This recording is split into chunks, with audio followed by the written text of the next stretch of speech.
이제 다 같이 일어나셔서 오늘도 우리를 불러 예배케 하신 하나님께 감사하며 함께 사도신경으로 우리의 신앙을 고백하겠습니다. 나는 전능하신 아버지 하나님 천지의 창조주를 믿습니다. 나는 그의 유일하신 아들 우리 주 예수 그리스도를 믿습니다. 그는 성령으로 잉태되어 동정녀 마리아에게서 나시고 본디오 빌라도에게 고난을 받아 십자가에 못 박혀 죽으시고 장사된 지 사흘 만에 죽은 자 가운데서 다시 살아나셨으며 하늘에 오르시어 전능하신 아버지 하나님 우편에 앉아 계시다가 거기로부터 살아있는 자와 죽은 자를 심판하러 오십니다. 나는 성령을 믿으며 거룩한 공교회와 성도의 교제와 죄를 용서받는 것과 몸의 부활과 영생을 믿습니다. 아멘.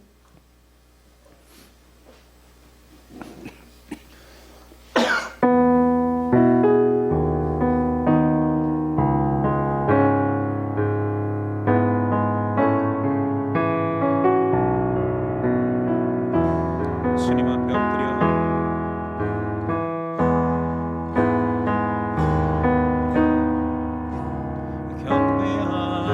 경배합니다.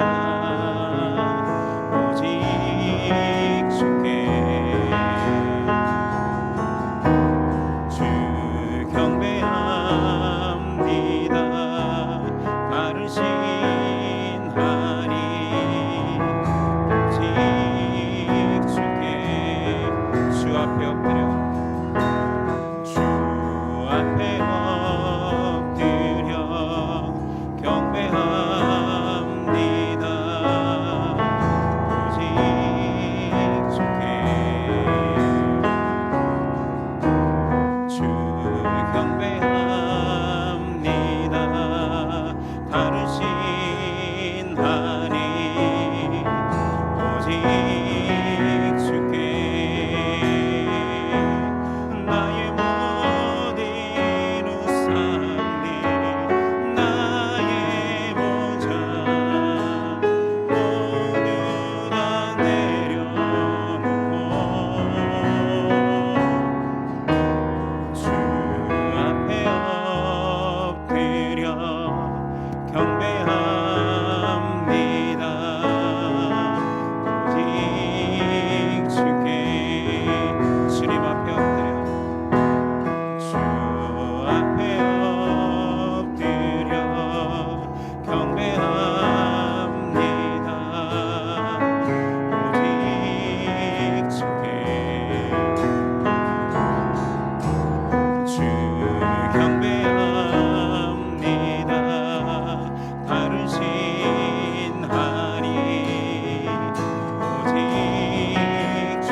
침묵으로 기도하시겠습니다.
오늘도 주님만을 송축해 드립니다. 우리의 모든 찬양의 주제 되시는 주님만을 바라봅니다. 지난 한 해를 돌아보건대 하나님의 은혜 아니었으면 아무것도 아닌 우리를 하나님께서 지켜주셨고 보호하여 주셨음을 믿습니다. 염치 없지만 또 한 해 허락하신 시간 가운데 하나님 보호하여 주시고 인도하여 주시고 자녀됨으로 인하여서 기꺼이 사랑하여 주옵소서. 아버지 된 하나님을 우리 또한 사랑하겠습니다. 우리 마음 가운데 깊이 들어와 계시고 하나님을 품어낼 수 있는 믿음 허락하옵소서. 굳은 날씨에 많은 우리 형제 자매와 자녀들이 아픕니다. 하나님 위로하여 주시고 그러나 마음만큼은 예배의 자리에서 함께 할 수 있는 믿음 주시고 어떤 곳에 있어도 시선만큼은 하나님에게서 떨어지지 않는 우리 될 수 있도록 도와주시옵소서. 새해에는 우리 모두 다 믿음 더 자라가길 원합니다. 더 귀한 사랑 커가기를 원합니다. 더 귀한 섬김의 손과 발이 될 수 있도록 도와주시고 전국적으로 예수님 닮은 모습으로 한 발짝 더 나아갈 수 있도록 도와주시옵소서. 하나님 오늘도 예배로 불러주셨사오니 드린 예물 가운데 하나님 나라가 확장되게 쓰여지게 하여 주시고 우리가 하나 되고 든든히 서가게 하옵소서. 오늘도 주님 말씀하십니다. 이 말씀 안에 굳건히 서게 하옵소서. 예수님의 이름으로 기도드립니다. 아멘. 우리 일어나셔서 함께 십계명 낭독 읽겠습니다. 하나님이 이 모든 말씀으로 말씀하여 이르시되 나는 너를 애굽 땅 종되었던 집에서 인도하여 낸 내 하나님 여호와니라. 제1은 너는 나 외에는 다른 신들을 내게 두지 말라. 제2는 너를 위하여 새긴 우상을 만들지 말고 또 위로 하늘에 있는 것이나 아래로 땅에 있는 것이나 땅 아래 물속에 있는 것에 어떤 형상도 만들지 말며 그것들에게 절하지 말며 그것들을 섬기지 말라. 제3은 너는 내 하나님 여호와의 이름을 망령되게 부르지 말라. 제4는 안식일을 기억하여 거룩하게 지키라. 제5는 내 부모를 공경하라. 제6은 살인하지 말라. 제7은 간음하지 말라. 제8은 도둑질하지 말라. 제9는 내 이웃에 대하여 거짓 증거하지 말라. 제10은 내 이웃의 집을 탐내지 말라. 예수께서 이르시되 내 마음을 다하고 목숨을 다하고 뜻을 다하여 주 너의 하나님을 사랑하라 하셨으니 이것이 크고 첫째 되는 계명이요 둘째도 그와 같으니 내 이웃을 내 자신같이 사랑하라 하셨으니 이 두 계명이 온 율법과 선지자의 강령이니라. 아멘.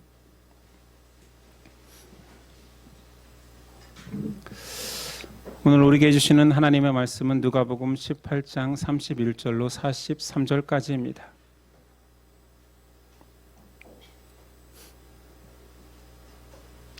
누가복음 18장 31절에서 43절까지 저와 여러분들이 한 절씩 교독하겠습니다. 18장 31절입니다. 예수께서 12 제자를 데리시고 이르시되 보라 우리가 예루살렘으로 올라가노니 선지자들로 기록된 모든 것이 인자에게 응하리라.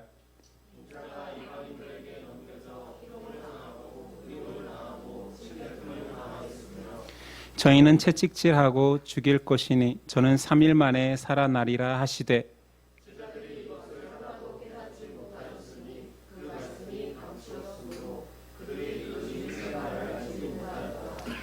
여리고에 가까이 오실 때에 한 소경이 길가에 앉아 구걸하다가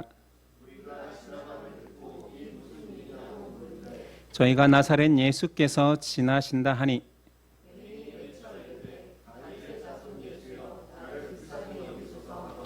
앞서가는 자들이 저를 꾸짖어 잠잠하라 하되 저가 더욱 심히 소리질러 다윗의 자손이여 나를 불쌍히 여기소서 하는지라.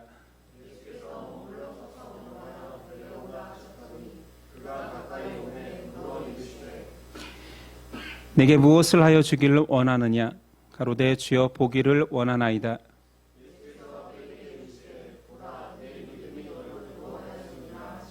함께 읽습니다. 곧 보게 되어 하나님께 영광을 돌리며 예수를 좇으니 아멘. 제 성경이 개역 한글로 올라온 것 같아요. 이게 개역 개정 같네요. 읽을 때 조금 달랐던 거 양해해 주시기 바랍니다. 오늘 말씀의 제목은 눈뜬 자를 이기는 눈먼 자의 믿음. 눈뜬 자를 이기는 눈먼 자의 믿음이라는 제목으로 나누겠습니다. 제가 오늘 발음이 좀 새더라도 양해 부탁드립니다. 제가 귀엽게 하려고 발음이 이렇게 짧은 소리가 나는 게 아니라 저도 목감기가 걸렸는데 그 구내염이 혓바늘에 뒀다 보니까 보호 본능이 혀가 작동해서 저도 모르게 이렇게 혀가 짧은 소리가 계속 나더라고요. 이해해 주셨으면 좋겠고요. 오늘 제목은 눈뜬 자를 이기는 눈먼 자의 믿음입니다. 우린 18장에서 기도에 대해서 나누었고 순수한 믿음에 대해서 나누었습니다. 이제 예수님께서는 자신의 이야기에 초점을 맞춥니다. 사실 예수님의 이야기가 복음의 핵심이잖아요. 예수님께서 지금부터 하시고자 하는 이야기는 제자들이 받아들이기 힘들어합니다. 바로 순환 이야기이기 때문입니다. 앞서 9장에서도 예수님은 2번이나 자신이 순환당할 것을 얘기하셨고 오늘 18장에 3번째 순환 예고를 합니다.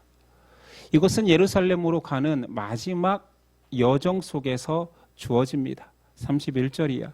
예수께서 12제자를 데리시고 이르시되 보라 우리가 예루살렘으로 올라가노니 선지자들로 기록된 모든 것이 인자에게 응하리라. 인자가 이방인들에게 넘기고 희롱을 받고 능욕을 받고 침뱉음을 받겠으며 저희는 채찍질하고 죽일 것이니 저는 3일 만에 살아나리라 하시되. 이 말씀 자체는 순환받는 메시아 이야기입니다. 아니 구원자 메시아인데 그 메시아가 순환을 당한대요. 이것은 단순히 신약에서 이루어진 일이 아니라 구약 성경 처음부터 하나님은 인간의 구원 계획을 순환받는 메시아로 이루시겠다 하셨습니다. 그래서 오늘 방금 읽은 말씀에 선지자들로 구약 성경에 이른 대로 기록된 모든 것이 인자에게 응하리라. 예수님이 순환당하신 이유는 세상의 힘에 짓눌려서 당한 것이 아닙니다. 순환은 예고되었고 죽음은 예고되었습니다. 구약의 예언이 반드시 성취될 것을 오늘 확인시켜주는 거지요. 저희는 채찍질하고 죽일 것이니 저는 3일 만에 살아나리라. 아니 어느 누가 구원자로 오신 메시아가 죽으리라고 상상이나 했겠습니까? 창조주입니다. 심판주입니다.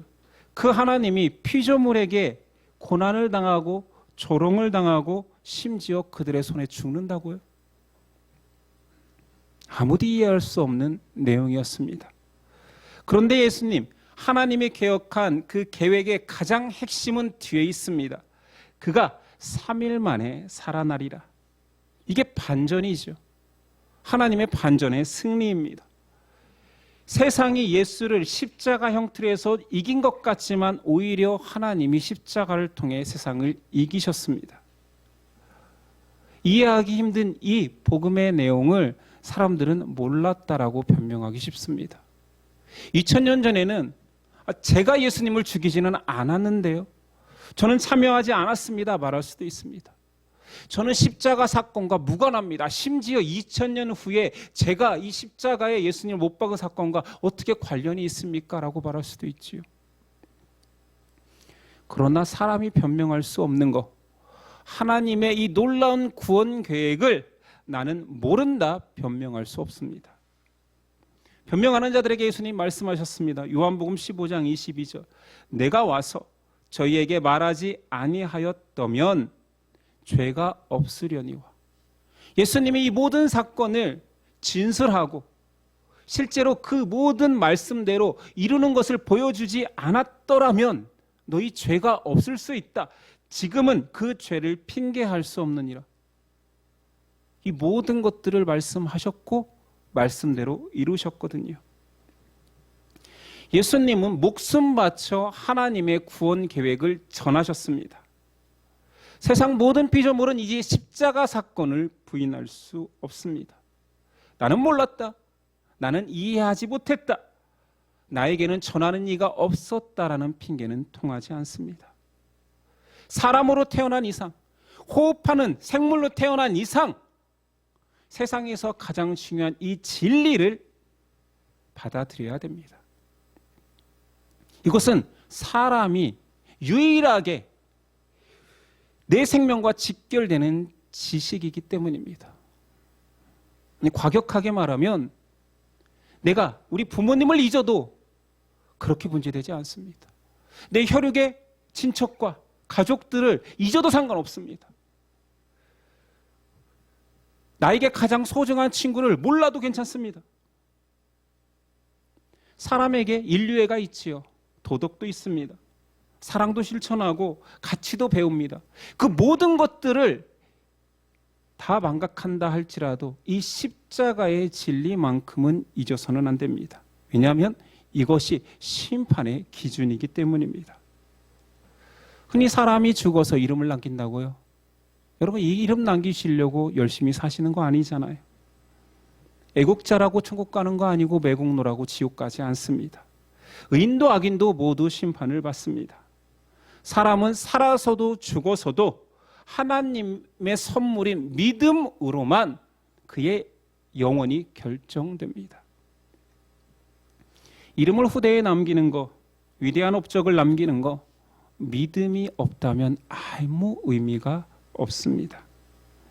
예수 십자가의 죄사함과 부활만이 사람에게 가장 유일한 진리입니다. 그런데 이 중요한 이야기를 하는데 제자들이 깨닫지를 못합니다. 34절, 제자들이 이것을 하나도 깨닫지 못하였으니 그 말씀이 감추었으므로 저희가 그 이르신 바를 알지 못하였더라. 사람의 말이라는 것이 들린다고 다 이해되는 것은 아닙니다. 이미 예수님은 너무 중요하기 때문에 이 고난받는 메시아에 대해서 앞에 2번이나 이야기했죠. 그때도 영 우의독경입니다. 3번째 언급하지만 여전히 이해하지 못합니다. 자, 가정해 봅시다. 만약 우리가 그 당시에 예수님의 제자였다라면, 아니 그렇게 수천 년을 기다려온 이스라엘의 메시아로 오신 분이 자신이라고 고백한다면 그분을 따르는 거, 그분을 쫓아간다는 거 어떤 생각으로 가고 있을까요? 살려고, 승리하려고 가는 거 아닙니까? 이제 로마의 압제 속에서 이스라엘에 해방되고 예수님은 왕이 되고 우리는 그 통치 속에서 그 권세를 누릴 거라고 생각하지 않았을까요? 그런데 예수님이 계속 잊을만 하면 한 번씩 나 죽으러 왔다. 그 당시의 제자들도 우리들도 제자였다라고 하더라도 이해하기 힘들었을 것입니다. 실제로 예수님이 잡혀가실 때 제자들은 모두 뿔뿔이 흩어졌습니다.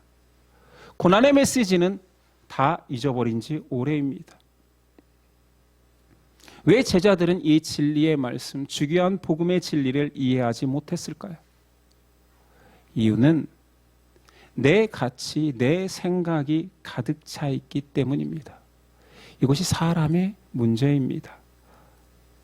진리가 보여도 보지 못하고 진리가 들려도 깨닫지 못하는 것은 진리가 들어오기에는 내 생각, 내 가치가 가득 차서 밀어내고 있는 거지요.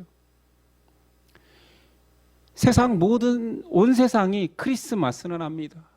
그날 아기 예수의 탄생을 기뻐하고 이 땅에 구원자로 오신 예수님을 찬양하는 날임에도 지금 크리스마스 다 보이잖아요. 다 들리잖아요. 근데 많은 사람들은 크리스마스를 연인에게 고백하는 날, 가족과 화목하는 날, 파티하는 특별한 날로 여기지 않습니까?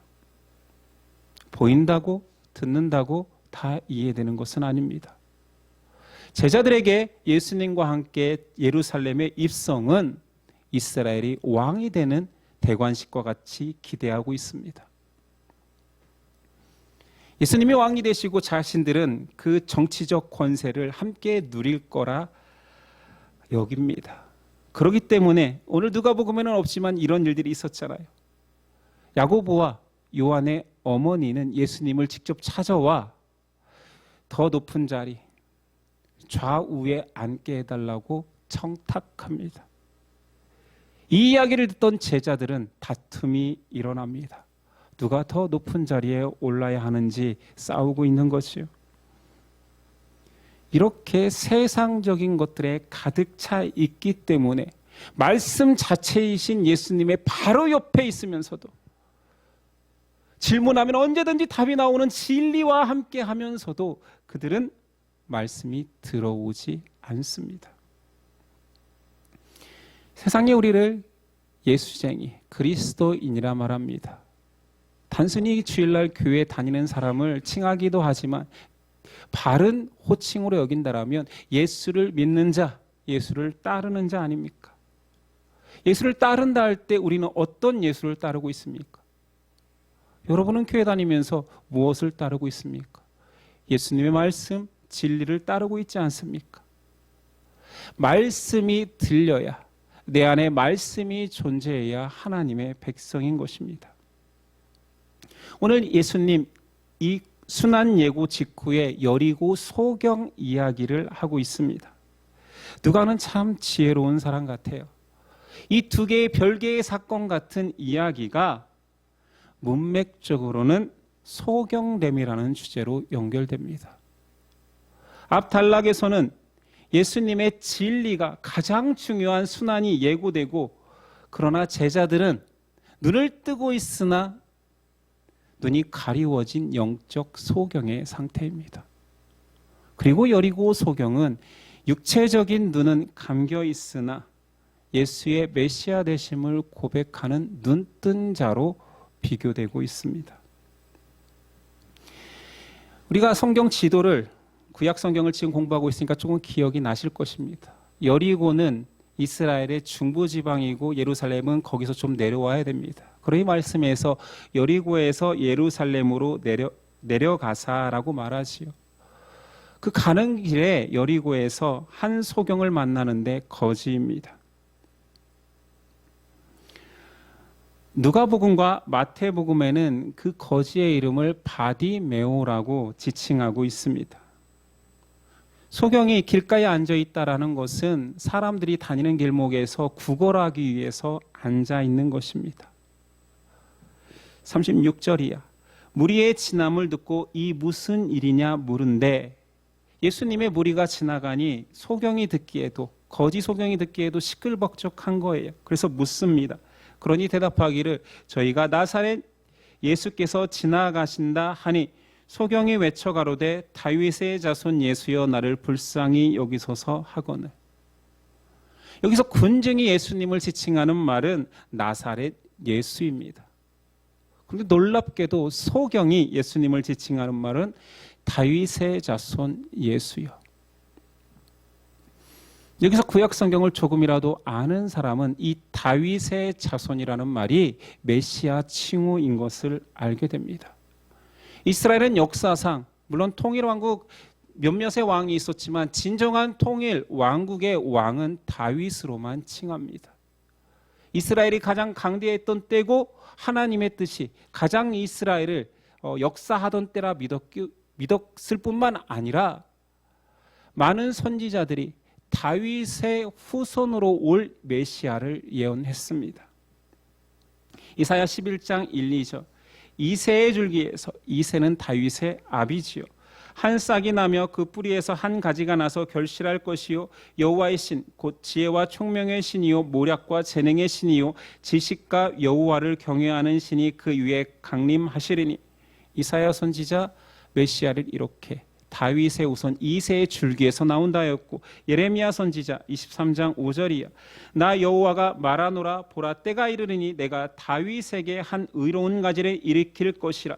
그가 왕이 되어 지혜롭게 행사하며 세상에서 공평과 정의를 행할 것이며 그의 날에 유다는 구원을 얻겠고 이스라엘은 평안히 거할 것이며 그 이름은 여호와 우리의 의라 일컬음을 받으리라.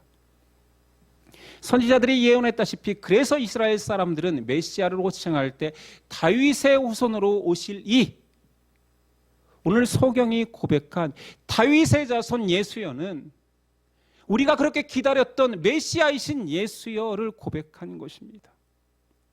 여기서 또 한 번 군중들은 그냥 나사렛 출신 예수라고 고백하는데 소경은 보지 못하는 자는 메시아 예수를 고백합니다. 과연 누가 영적 소경이라 지금 말하고 싶은 걸까요?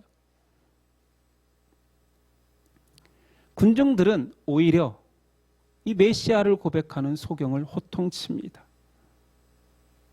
맹인은 그냥 귀찮은 존재예요. 힘없고 나약한 자는 내 앞길을 막는 방해물일 뿐입니다. 그래서 그의 절박한 외침에도 오히려 꾸짖어 잠잠하라. 너 때문에 시끄럽다, 좀 닥쳐라.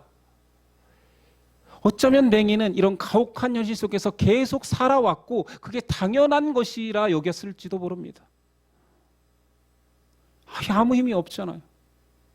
때리고 도망가도 뭐 잡을 수도 없으니 조용히 해라, 잠잠하라 하면 아마 그때까지, 그 전까지는 조용히 했을 것입니다. 그러나 지금은 사정이 다릅니다.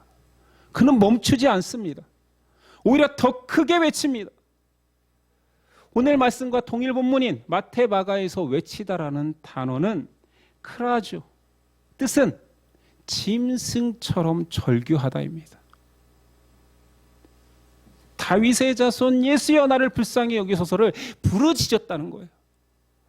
좀 시끄러우니까 조용히 좀 해 하는데 더 크게 외친 거예요. 이 절규가 예수님께 닿았습니다. 40절. 예수께서 머물러 서서 명하여 데려오라 하셨더니 저가 가까이 오매 물어 가라사대 내가 무엇을 하여 주기를 원하느냐 가로되 주여 보기를 원하나이다. 그는 제대로 외쳤습니다.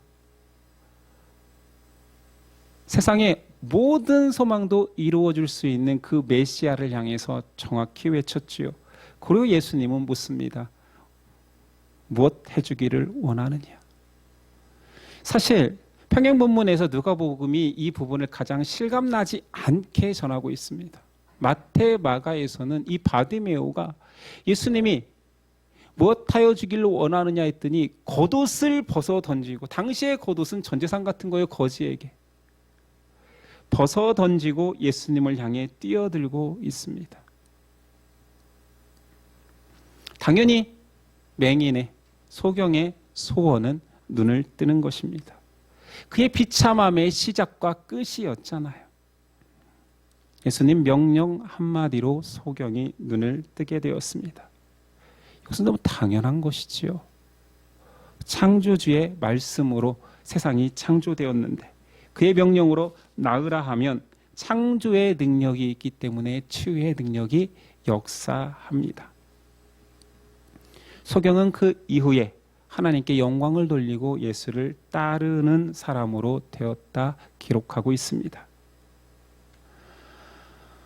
누가는 참 잔인하게 제자들과 이 소경을 비교하고 있습니다. 바리새인과 서기관이었다라면 그래도 좀 이해는 되잖아요. 근데 예수님 지척에서 예수님의 뜻을 가장 잘 알 것 같던 그 제자들과 소경을 비유하면서 볼 수 있는 눈을 가지고도 믿음이 없으면 보지 못하는 게 있음을, 맹인일 수 있음을 설명하고, 맹인이라 할지라도 믿음의 눈을 가진 자는 눈을 떠 진리를 더 명확히 본다라는 것을 말하고 있습니다. 예수님은 빛이 없는 세상에 빛으로 오셨습니다. 암흑 중에 광채시지요. 예수님 오기 전의 세상은 말 그대로 암흑이었습니다. 각자의 소망이 있었고 힘 있는 자들은 자신들이 이루고자 하는 꿈이 있었지만 여전히 사람의 본질적으로는 영원히 살게 창조된 그 사람에게는 소망이 없었습니다. 어디에 영원한 생명이 있는지, 아무리 큰 권력자라 할지라도, 진시황이라 할지라도 본능 속에선 영원히 살고 싶어 찾아 헤매지만 아무도 찾을 수 없었습니다. 하나님의 진리의 말씀이 세상 가운데 퍼져 있었지만 사람은 그 실제를 만나지 못해 방황하고 절망하고 있었습니다. 눈뜬 자들의 세상이었지만 세상이 너무 어두워서 눈먼 자들처럼 살고 있었습니다. 그 속에 빛이신 예수가 오셨지요. 근데 안타깝게도 아니 암흑 속에 빛이 비치면 그 빛의 속성을 따라가고 왜 오셨습니까? 물어야 하는데 그 빛을 만난 사람들의 첫 번째 반응은 이 빛은 승리의 빛이다.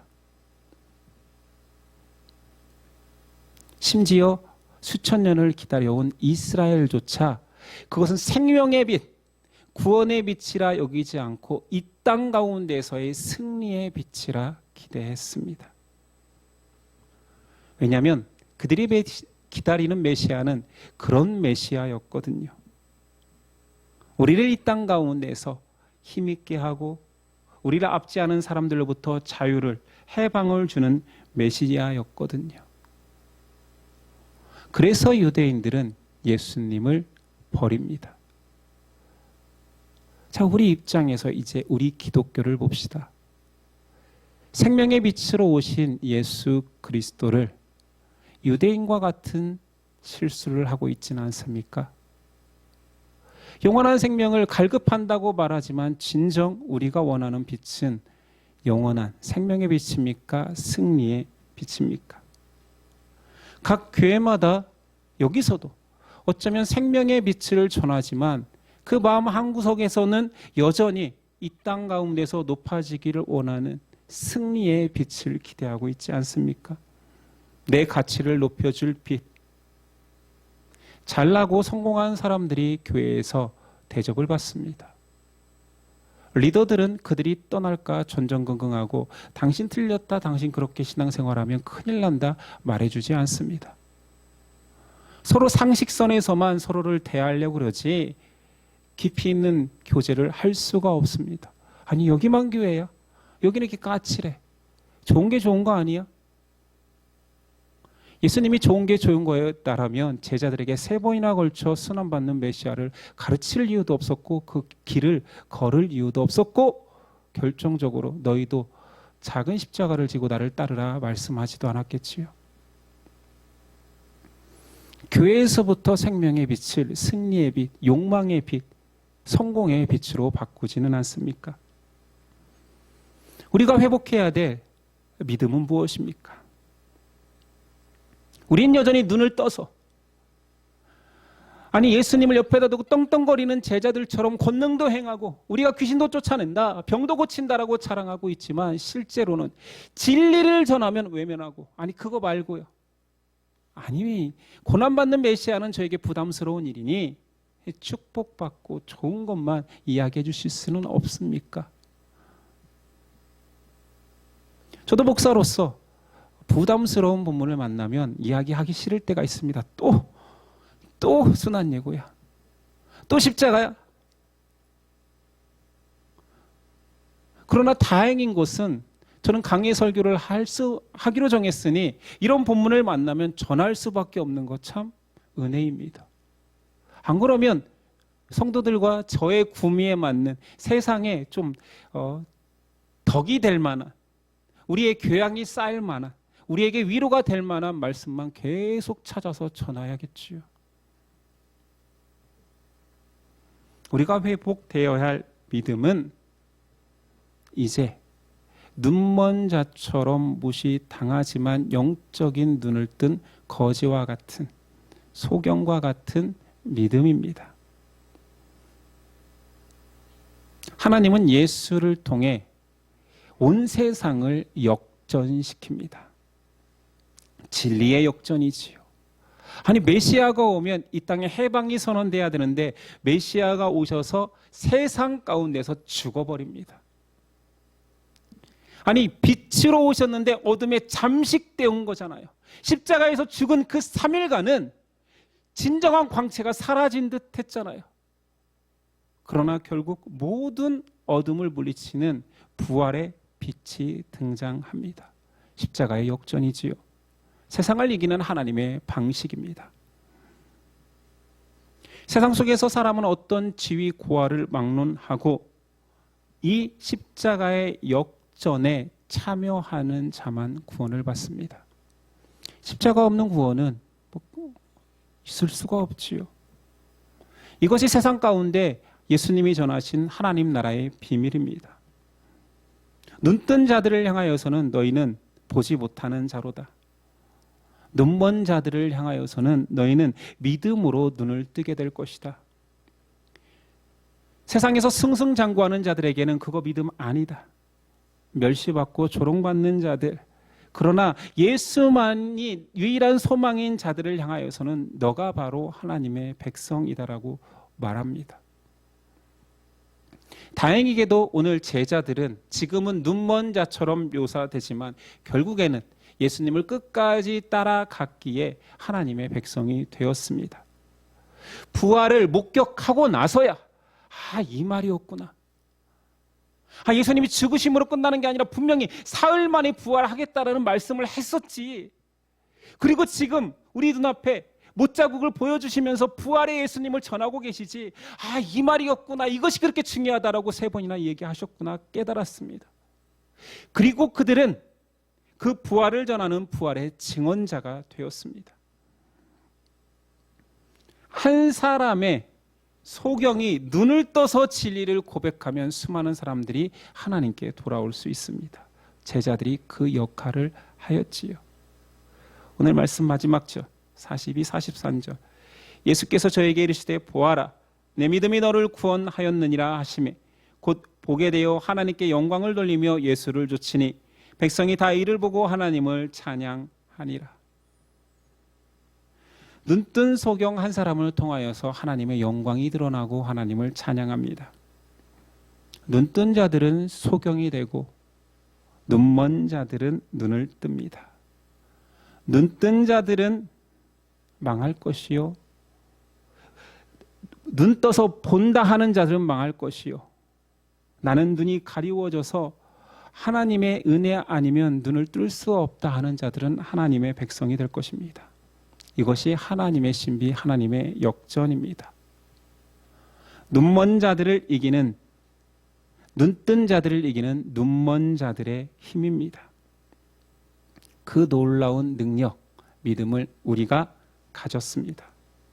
여러분이 소유했습니다. 여러분은 믿음의 눈으로 세상을 보게 되었습니다. 그래서 하나님을 찾고 하나님께 영광 돌리고 하나님을 노래할 수 있습니다. 이 눈이 띄어진 것이 세상에서 유일한 가장 중요한 진리를 아는 핵심임을 기억하고 세상에 나가 수많은 눈먼 자들에게 그 진리의 빛을 전하는 저와 여러분 됩시다. 기도하겠습니다.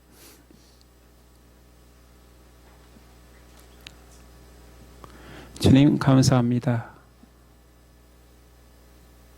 눈을 뜨고 있었으나 세상의 모든 가치에 잠식되어서 욕심과 죄 속에서 헤매이던 우리를 예수님 오셔서 너는 보는 자가 아니요 눈먼 자다. 소경이다. 너의 입술에서 다윗의 자손 예수여 나를 구원하소서라는 고백이 튀어나올 때야지만이 진정한 눈뜬 자로 소성케 됨을 믿습니다. 이 시간 다시 우리가 다윗의 자손 메시아 예수여 나를 눈뜨게 하옵소서 고백하게 하옵소서. 눈뜬 자들은 세상 가치와 욕망 가운데 자신을 높이려 하고 있습니다. 소경들은 낮아질 수밖에 없습니다. 무시받을 수밖에 없습니다. 할 수 있는 것이 아무것도 없습니다. 오직 주여 살려주소서. 주여 나를 불쌍히 여기소서. 주여 내 눈을 뜨게 하소서. 이 간절함밖에 없습니다. 이 간절함이 믿음임을 알고 우리 삶 속에서 이런 간절한 믿음의 소망을 가지고 살게 하옵소서. 우리를 외면하지 아니하시고 우리의 눈을 뜨게 하시 예수 그리스도의 이름으로 기도드렸습니다. 아멘. 일어나서 결단 찬송 드립니다.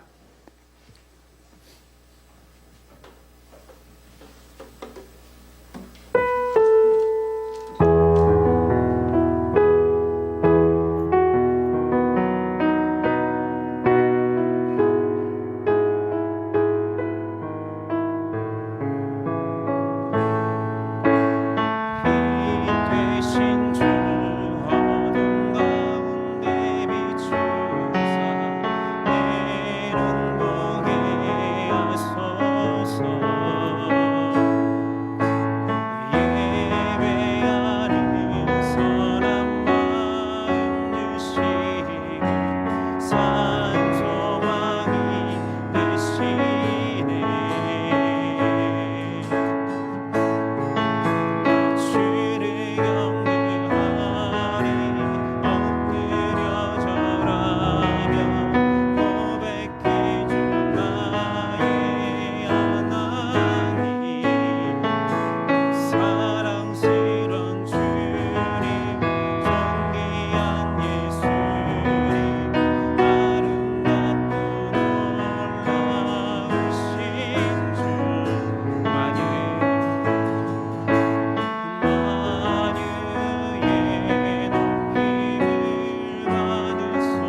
이제는 우리 주 예수 그리스도의 은혜와 그 아들을 보내신 하나님의 사랑과 성령의 교통하심이 주님을 따르겠습니다.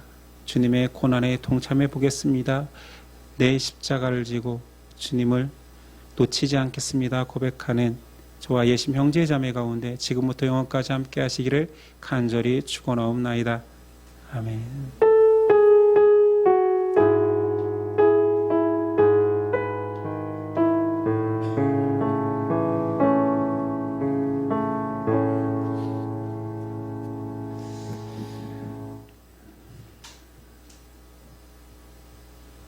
우리 옆 사람과 이렇게 인사했으면 좋겠습니다. 믿음의 눈뜬 자로 삽시다. 예, 우리 옆 사람과 한 가지 인사만 더 할까요? 역병을 조심합시다. 예, 성찬 집사님 집에 역병이 돌았답니다. 온 가족이 너무 고생했다는데 당진도 좀 이제 다 괜찮아졌습니까? 저희 집이 걱정되는 건 제가 스타트를 지금 끊어가지고 역병으로 안 퍼지기를 간절히 소망합니다.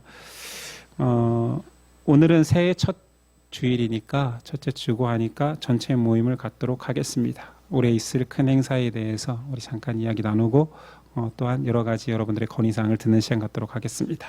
예배를 마치겠습니다. 한 주간 승리하십시오.